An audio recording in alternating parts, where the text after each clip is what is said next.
10,000 నమస్కారాలు చేస్తాము. అందరికి పుణ్యం ఉండాలి. ప్రతి ఒక్కరే చెప్తున్నా, మన ఊరు మనకు కావాలి. అన్నలారా అక్కలారా బీర్లైన అన్న నీకు ధన్యవాదాలు అన్న, మా ఊరు మాకు ఇస్తామని అన్నవు. అన్న మాట తప్పుతావు అన్న, మడవ దిప్పవు మాట అంటే తప్పవు అన్న. మా ఊరు మాకు ఇయ్యన్న, మాకు పేద ప్రజలు ఉన్నామన్న. మా ఊర్లే కరువు పని చేస్తే మాకు పైసలు వస్తాయన్న. ప్రతి ఊర్లే భూమి లేని వాళ్ళకు సంవత్సరానికి 12,000 ఇస్తురన్న. మరి మాకు కూడా కావాలిగా అన్న, మాకు కూడా ఇవ్వాలి కదా అన్న. మా ఊరు మాకు ఇయ్యరన్న. మా ఊరు ఎవరు కలిపిర్రో పోనీ, కలిపినలతో మాకు అవసరం. మా ఊరు మాకు ఇయ్యరన్న. ప్రతి ఒక్కరం అడుగుతున్నామన్న. ప్రతి ఒక్క తల్లి నోట ఇదే వాదనన్న. ఆడి వాళ్ళం మేము ఓటేయమన్నా. మీకు ధన్యవాదాలు చెప్తున్నామన్నా.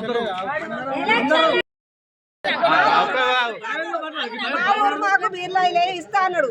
అన్న మాట తప్పిండు ఆయన. మా ఊరు మాకు అయ్యేదాకా మేము ఎలక్షన్లో ఓట్లు వేయం. ఆడలం అంతా మాకు ఒక పార్టీ మీద ఉన్నాం. మాకు ఈ రోజు మాకు మా ఊరు మాకు చేసినాకనే మాకు ఎలక్షన్లకు ఏమన్నా ఇయ్యని. ఆయన ఎలక్షన్ టికెట్ వేసుకొని ఆయన ఏమన్నా వేసుకొని మున్సిపాలిటీలో టీఆర్ఎస్ పార్టీ అధికారంలో ఉన్నప్పుడు మున్సిపాలిటీలో విలీనం చేయడం జరిగింది. అప్పుడు కూడా మేము ఎమ్మెల్యే గొంగిడి సునీత గారికి చాలాసార్లు వినతి పత్రం ఇవ్వడం జరిగింది. మా ఊరిని గ్రామ పంచాయతీకి ఇస్తే మా ఆడోళ్ళు అందరికీ ఉపాధి హామీ ఉంటుంది. ఇప్పుడు ఇంటి పన్నులు అవన్నీ భారం అయ్యి ఇంకా ఉపాధి హామీ కోల్పోయి ఇంకా భారంగా మేము ఇక అధికంగా కడుతున్నాము. ఇవన్నీ కట్టలేక మేము ఇస్తే అప్పుడు ఆమె ఇస్తానని మాట ఇచ్చి ఓడిపోవడం జరిగింది. తర్వాత బీర్లయ్య గారు వచ్చి కూడా గ్రామ పంచాయతీ చేస్తా అని మాట ఇవ్వడం జరిగింది 2 సార్లు కూడా. ఇప్పటి వరకు ఏ స్పందన లేదు. మా ఊరు ప్రజల తరఫున మేము అందరం గ్రామ పంచాయతీ అయితే మా ఉపాధి హామీ మాకు ఉంటుంది. మా ఆడోళ్ళు కూడా నిమ్మలంగా వాళ్ళ పని వాళ్ళు చేసుకొని ఉంటారు అనేది మా ఉద్దేశము. ఈ ఇంటి పన్నులు ఇవి ఇంకా ఎక్కువ మేము ఇంకా భారం మాకు ఎక్కువ అవుతుంది. ఉన్న పని పోయి ఇంకా మేమే కట్టుడు అవుతుంది. ఇవన్నీ మాకు కాదు. ఒక్కొక్కరికి ఇప్పుడు సంవత్సరానికి 20-30 వేలు మేము అధికంగా కట్టుడు అవుతుంది. ఇప్పుడు మా గ్రామ పంచాయతీ మాకు ప్రకటిస్తే మా పని మేము చేసుకొని మేము నిమ్మలంగా బతుకుతాం. మా ఆడోళ్ళు కూడా అందరూ నిమ్మలంగా బతుకుతారు. ఈ మున్సిపాలిటీలు చేసి మాకు వచ్చింది ఒరిగింది ఏం లేదు. కొంతమంది బాగుపడడానికి దీన్ని విలీనం చేసి అది వాళ్ళ రాజకీయ స్వార్థానికి ఉపయోగించుకోవడం తప్ప వేరేది ఏం లేదు. అనవసరంగా మా ఆడవాళ్ళంతా ఇబ్బందుల పాలవుతారు. ఒక్కొక్క ఇంటికి 20-30 వేలు భారం అంటే ఎమ్మెల్యే గారు కూడా అర్థం చేసుకొని తక్షణమే బౌదూరుపేటగా ప్రకటిస్తే గ్రామ పంచాయతీగా ప్రకటిస్తే మేము కూడా మా పని మేము చేసుకొని ఉంటాం. ఎల్లప్పుడూ మీకు కూడా మేము సపోర్ట్గా ఉంటాం. ఇట్లనే మేము మున్సిపాలిటీలు ఉంటే మేమైతే మా ఊరు అందరం కలిసి ఈ పోరాటాన్ని ఆపము. ఎప్పటికైనా ఒక్క ఓటు కూడా ఈ మున్సిపాలిటీ ఎలక్షన్లో మేము ఓట్లను బహిష్కరిస్తున్నాము. ఖచ్చితంగా ఒక్క ఓటు కూడా మేము మున్సిపాలిటీ ఎలక్షన్లో మా బౌదూరుపేట తరపు నుంచి ఒక ఓటు కూడా పడదు. ఎలక్షన్లని బహిష్కరిస్తున్నాము. గ్రామ పంచాయతీకి ఎప్పుడు ప్రకటిస్తారో చెప్తే ఆ రోజు వరకు మేము ఇదే పోరాటం ఖచ్చితంగా చేస్తాం.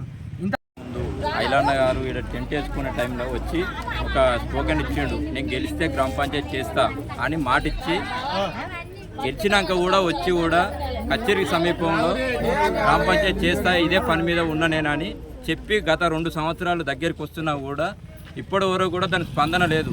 ఇట్లా నేను ఒక 10-15 సార్లు కలెక్టర్ కానీ ఎమ్మెల్యేకు బీర్లయ్యకు గొంగిడి సునీత మహేందర్ రెడ్డికి మాజీ వాళ్ళకు కూడా ఇచ్చిన ఇప్పటి వరకు స్పందన లేదు.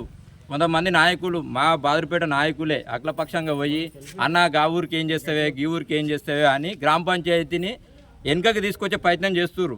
మున్సిపాలిటీలోనే ఉండాలని మాట్లాడుతున్నారు. కానీ మా నాయకులకి ఏంటంటే కొంతమంది నాయకులు వాళ్ళ స్వార్థం కోసం వాళ్ళ పని వాళ్ళ స్వార్థం కోసం వాళ్ళే అది చేస్తున్నారు. కానీ ఇప్పటి వరకు కూడా మాకు ఇటువంటి స్వలాభం కూడా జరగలే. గ్రామ పంచాయతీ నుంచి మున్సిపాలిటీ అయినాక కూడా ఇప్పటి వరకు కూడా ఒక పని చేసిన తాకాలు లేవు. కానీ మున్సిపాలిటీ నుంచి ఫస్ట్ వసూలు చేయటంలో ఫస్ట్ కట్టడంలో కూడా మాదే ఫస్ట్ ఉన్నది. కానీ ఆ పేరు చెప్పుకొని రాజకీయాలు చేస్తున్నారు. మేము ఇట్లా చేస్తున్నాం అట్లా చేస్తున్నాం కానీ ఏడేసిన గొంగడి అన్నే ఉంది ఇప్పటి వరకు కూడా. ఐలన్న చెప్పిన మాట ధర్మకాంచాన్ని ఇచ్చిన కాడ అదే ధర్మకాంచాన్ని రిపీట్ చేయకుండా ఉండడానికి ధర్మంలో ఏదైనా ధర్మం మాట్లాడతారు. ధర్మకాంచలో కూడా ధర్మం మాట్లాడిండు. ఆ ధర్మాన్ని పాటించి మా గ్రామ పంచాయతీ మాకు వేయాలని కోరుకుంటూ నమస్కారం చేస్తాను.